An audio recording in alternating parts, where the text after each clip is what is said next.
북한 풍경화 중에서 가장 이제 인기가 있고 가장 많이 창작되는 그림은 명성지 풍경화라고 할 수 있습니다. 명성지는 이미 뭐 오랜 세월 동안 이제 이렇게 알려지고 아주 멋있는 곳이다, 경치가 아름다운 곳이라고 알려져 있는 거죠. 뭐 새롭게 이렇게 찾아낸 부분도 있지만 그것들도 많은 사람들이 의해서, 흔히 말하는 대중들에 의해서 이제 명성지로 규정이 되는 것이죠. 이제 이런 명성지를 이제 소재로 삼아서 그리는 풍경화를 명성지 풍경화다, 이제 이렇게 말을 붙여서 쓸 수 있는데, 이 명성지 풍경화의 대표적인 소재는 바로 이제 금강산입니다. 뭐 금강산은 원래 옛날부터 아주 뭐 삼국시대부터 유명했던 산이라고 하니까 당연히 뭐 북한 사람들도 이 금강산이 아름다운지는 다 알고 있죠. 근데 아무튼 이 금강산을 그린 풍경화가 북한 풍경화의 뭐 50% 이상을 차지하지 않을까라고 이제 생각할 정도로 굉장히 많이 이제 창작이 되고, 또 다양한 화가들이 이 금강산을 소재로 풍경화를 그립니다. 뭐 일설에는 북한에서 유명한 화가들이 있죠. 뭐 이름만 들으면 유명한 뭐 원로 화가들, 뛰어난 이런 뭐 인민 그 화가, 또 뭐 공문 화가 정도의 어떤 이제 훈장을 받은 이런 화가들은 대부분 이제 금강산을 그립니다. 그리고 그 금강산을 꼭 그려보고 싶은 화가들이 굉장히 많다고 이제 하죠. 사실 뭐 화가들이라는 게 금강산만 풍경화만 그리는 건 아니잖아. 이제 인물화라든가 뭐 조직 창작도 하고 뭐 다양한 형태의 이 그림을 그리는데, 유독 이제 금강산 그림만큼은 뭐 예를 들어서 도시 풍경을 그리거나 인물화를 주로 그리는 화가라 하더라도 자기는 금강산을 꼭 한번 그려보고 싶다라고 하는 그런 이 욕망이 있을 정도로 굉장히 유명한 명성지라고 할 수 있습니다. 물론 뭐 금강산만 있는 건 아닙니다.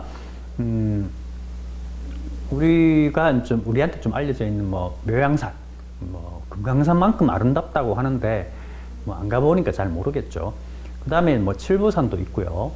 그 다음에 뭐 그 유명한 뭐 명사심리 해수욕장도 있을 것이고, 그 다음에 뭐 사찰 같은 게 있죠. 유적이죠. 그러면 조선 시대에 큰 뭐 평양성이라든가 또 뭐 유명한 사찰이 있고 그 사찰 주변을 끼고 있는 계곡들, 이런 것들 다 명성지에 속합니다. 그다음에 유명 폭포 뭐 이런 것도 그렇고요. 뭐 심지어는 대동강 주변이라든가 압록강, 두만강 이런 쪽에도 굉장히 많은 명성지가 있을 걸로 생각이 됩니다. 어찌 보면 또 휴양지일 수도 있죠, 그런 곳이. 그래서 이런 그 명성지를 중심으로 하는 이제 풍경들을 많이 그리는데, 이거는 꼭 뭐 북한 풍경화의 특징이다라고 할 수는 없고, 전 세계 풍경화 다 명성지를 그립니다. 이 명성지를 그리는 것은 이제 주로 자기 땅에 대한 사랑, 애착, 그리고 자부심 이런 거하고 연관되어 있어요. 이게 서양의 풍경화도 때 그런 차원에서 시작하는 건데 우리도 마찬가지고요. 그래서 이제 이런 명성지 풍경화는 이제 북한식으로 얘기하자면 내 나라 제일로 좋아, 이렇게 한마디로 딱 정리를 할 수 있겠죠. 많은 명성지 풍경화 중에서 가장 어뜸은 이제 이 금강산 그림입니다. 아주 많은 화가들이 이 금강산을 오랫동안 이제 그리다 보니까 이 금강산 그림이 굉장히 발전을 해요.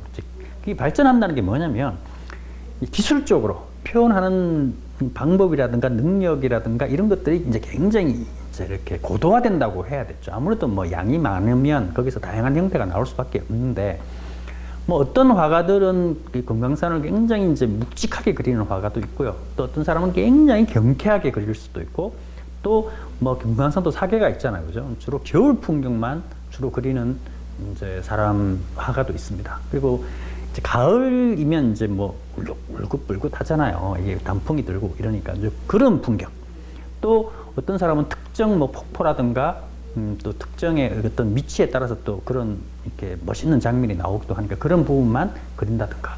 또 기법적으로도 기법이라고 하는 것은 이제 이 조선화에서 이 풍경을 표현하는 방법이라고 하는 것이 뭐 사실 그렇게 다양하게 나오지는 않아요. 그런데 이제 이 금강산 그림은 워낙 많이 그리다 보니까 이제 그런 독특한 형태의 기법이 이제 나오기도 합니다. 그래서 그 금강산 그림을 통해서 사실 금강산 그림의 다양한 모습을 통해서 북한의 조선화의 어떤 기법의 세계를 알 수 있을 만큼 그만큼 많이 이제 그려지고 많은 다양한 기법의 금강산 그림이 있다. 이렇게 이야기할 수 있습니다. 그 북한 풍경화 중에 조금 특이한 풍경화가 있습니다. 그러니까 우리한테는 특이한 건 아닌데 엄밀히 보면 이제 이 외부에서 보면 특별한 건 아닌데 이제 북한 내부에서는 좀 특별하다는 의미 있죠. 1990년대로 들어오면서 이제 이런 풍경화가 이제 만들어지는데 뭐 정치적으로 굳이 얘기를 하자면 이제 1990년대는 이제 이 김정일 시대라고 뭐 사람들이 그렇게 규정을 하는데 그거와 무관하지는 않습니다. 무관하지는 않고 어쨌든 이런 특이한 풍경화를 이제 굳이 이름을 갖다 붙이면 이제 고향 풍경화 이렇게 이야기할 수 있습니다. 왜 고향 풍경화라고 하냐면 일단 작품의 제목에 그냥 뭐 고향의 산천, 뭐 고향의 다리, 고향의 호수, 뭐 고향의 가수원, 뭐 고향집 뭐 이런 식으로 고향이라는 이름을 많이 붙여요. 아예 그림의 제목에다가 이렇게 붙여놓는 아주 좀 특이한 경우죠. 그리고 이제 이 고향풍의 또 특징이 뭐냐면 정치 사상적이나 뭐 국가 정책 이런 거하고 아무 관련이 없어요. 그냥 그야말로 순수한 풍경화예요. 거기서 어떠한 뭔가를 내용을 찾으려고 찾을 수가 없어. 그냥 그야말로 풍경화입니다. 좀 독특하죠. 국가 주도로 그림을 그리는 북한 미술에서 그런 국가적인 내용, 정치 사상이라든가 뭐 이런 사회적 내용이 전혀 들어가 있지 않는 풍경화가 창작된다라고 하는 게 조금 의아할 정도로 내용들이 전혀 들어가 있지 않습니다. 그래서 이게 뭐 이 우리나라 사람들 남쪽의 사람들 뿐만 아니라 뭐 심지어는 뭐 유럽 사람들, 뭐 미국 쪽, 그다음에 동남아시아 사람들, 세계 누가 보더라도 그냥 멋있는 풍경화, 그냥 볼만한 풍경화, 그냥 좀 아름다운 풍경화 이렇게 수용할 수 있는 그림이라는 얘기입니다. 이 고향 풍경화는 굳이 이걸 이제 이런 것들이 김정일 시대 1990년대 이런 것들이 나온 배경을 굳이 이제 유추해 보자면 아무래도 이제 이 도시와 이 뭡니까 시골의 격차 뭐 이런 것들이 이제 배경이 될 수도 있겠죠. 그러니까 도시화가 진행되면 아무래도 이 도시는 기반시설이 잘 돼 있고 문화시설이라든가 일자리도 많고 이제 흔히 말하는 출세할 수 있는 그런 여건들이 잘 돼 있기 때문에 뭔가 능력이 있는 사람들은 도시로 몰리려고 하는 그런 게 있단 말이죠. 그건 사회주의 국가라도 똑같은 현상이 벌어집니다. 그래서 뭐 가끔 뭐 북한 관련 뉴스를 보면 북한에도 이 흔히 말하는 대도시와 지역의 격차가 심하다 뭐 이런 얘기가 나올 정도로 또 대도시로 사람들이 몰리고 시골에는 젊은 사람이 없다 뭐 이런 얘기를 들은 적도 있습니다.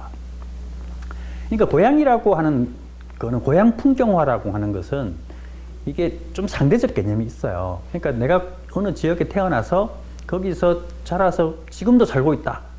그래서 이제 외부 사람이 온다면 내 고향이다라고 얘기를 하지만 그런 의미보다 거기서 부모님도 계시고 또 태어나 어린 학창 시절을 보냈는데 이제 이 어떤 일이나 뭐 먹고 살기 위해서 대도시로 들어오게 되고 여기서 이제 정착을 해서 살면서 이제 어릴 적 부모님이 계시는 또 어릴 적 추억이 남아있는 그런 쪽을 동경하는 이런 의미가 사실 상대적 개념으로 존재한다는 것이죠. 고향이라고 하는 개념 자체가.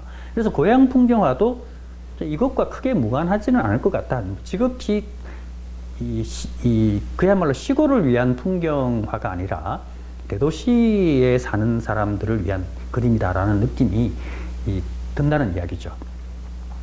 그래서 상당히 그 그림이 이 그림을 보면 이렇게 흔히 말하는 쨍하다고 하나요? 그 선명하게 그리거나 아주 그 사실적으로 그리거나 이제 이런 느낌이 아니라 뭔가 이렇게 조금 뿌연 느낌이 좀 강해요. 아련하다고 하나 그런 거. 뭐 아지랑이가 이렇게 피어오르고 또 뭐 안개가 싹 이렇게 끼고 이런 느낌 있죠. 이렇게 갔을 때 사람들이 좀 아련한 느낌, 실체가 명쾌하지 않으면 그런 느낌을 받죠. 이런 느낌들의 이제 이 풍경화들이 이제 인기를 굉장히 많이 이제 얻고 있습니다. 조금 다르게 보면은 뭐 북한 내부의 어떤 사정이나 어떤 정서 뭐 이런 것들이 분명히 깔려 있기 때문에 이런 고향 풍경화가 나왔을 것이다라고 이제 유추를 하긴 합니다만, 이 그림 자체로 보자면 약간의 그 뭡니까 이렇게 좀 대중문화적인 요소가 좀 있어요. 대중문화 안에 어떠한 뭐 정치 사상 내용도 찾을 수 없고 감성을 주로 건드리는 거죠. 어떤 이성적인 것보다는 감성만 주로 건드리는 그러한 의미에서의 대중성 뭐 이런 것도 이제 있지 않을까 이렇게 생각을 합니다.